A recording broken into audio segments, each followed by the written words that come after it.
Today I'm going to go over an extensive knee exam. So the first thing you want to do is you want to have your patient walk in and you're going to assess their gait. So what you're looking for is an atagic gait, limping, any difficulties with walking. Next thing you want to do is you're going to have your patient sit on the exam table and you're just going to take a look at you're going to inspect. You're going to take a look at their knees. So you're going to look for any asymmetry, swelling, redness, tenderness, stuff like that. The next thing you can do, what you should do, is check to make sure they're neurovascularly intact. So that how you're going to do that is you're going to assess for their popliteal pulses, posterior tibial pulses, and then their pedal pulses. And then to finish off your neurovascular, you're going to make sure that sensation's intact. Does it feel the same? Mm-hmm. Okay. Next thing you can do is check for range of motion, and that you can have the patient do active range of motion. So go ahead and straighten your leg out and back in, other knee. And then the practitioner can do passive range of motion, and this is how you can assess for any crepitus, clicking of that sort, and you could do it on both knees.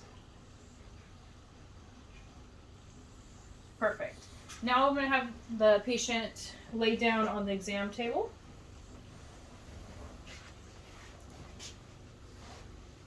Okay. So now we're going to check for a few things. The first thing we're going to do is we're going to palpate the knee joint area, and you're going to check for any tenderness on the lateral and medial joint line. And then you're going to squeeze at the quadricep. And then you're going to check for any fluid coming down. And this is a ballottement test. And this is how you assess for excessive fluid or swelling. The next thing you're going to do is check the patellofemoral compartment. And that's done by laterally displacing the patellar, sliding it side to side, up and down. Which it's going to have a little bit of movement, that's fine. But if it moves a lot, then you got the ligament issue there as well. The next thing you're going to do now is we're going to check for medial and lateral ligament injury, a meniscus injury. So the first test you could do is the Vargas test, and that's going to test the medial joint line. So what you're going to do is you're going to put pressure and push the knee, the tibial joint inward. And you're looking for any laxity, popping, clicking, pain. And then now you're going to test the lateral ligament with the Walrus test, and that's going to be pushing the tibial outward. Now the next test to check is the McMurray, which tests for the meniscus. You're going to flex the knee, and then you're going to internally rotate the tibia, and then you're going to extend and passively move the joint line into several directions. And then that checks the medial. Actually, that checks the lateral. And then if you want to check medial, you internally rotate the tibia out, and you do the same thing. And what you're looking for is any popping, clicking, pain. That would be a positive provocative sign for a meniscus injury. The next test you could do is the pivot test, which also checks for a medial ligament injury. You're going to take the calcaneus, internally rotate the tibia, and you're going to extend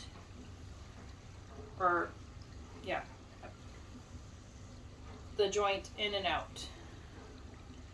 So what you're looking for there is the tibia to dip in. That shows that there's laxity of the medial joint, the ligament there. The next test you could do is the Lachman's. You're going to flex the tested knee at a 30. You're going to put pressure on the femur, and then you're going to try to push the tibial joint out. And what you're looking for is laxity at that tibial joint, and that'll show a medial ligament injury. The next test you can do is a Jors exam. So you put the foot up, you come and sit on the foot, and what you're going to do is you're going to put your thumbs here at the tibia, and you're going to forcefully tug on it. And that is a anterior Jors. And then you could do posterior, where you're going to forcefully push in. And that's going to check for a patellar eruption and ligament injury there. Okay, so the next test you can do now is the Apley's grind test. So I'm going to have the patient go into the prone position. And here, when you're here, you can also look for a Baker's cyst. You could feel for any kind of bubbling. They feel like it's a ball back there. And that's pretty common if you have a meniscus injury. So what you do is you're going to bring the knee up, the leg up. You're going to push down, and then you're going to rotate that tibia in and out. And again, you're looking for popping, clicking, pain. That'll be a positive for medial ligament injury. All right, and I can have you stand up. And then the last test you could do, which is in studies the highest rating test, is the Thessaly's test. What you do is you have the patient put weight on the affected knee. There you go. And you're going to have them rotate in and out on the tibial joint 3 times. And if it elicits any pain, it's generally a positive provocative sign for meniscus injury. That's it.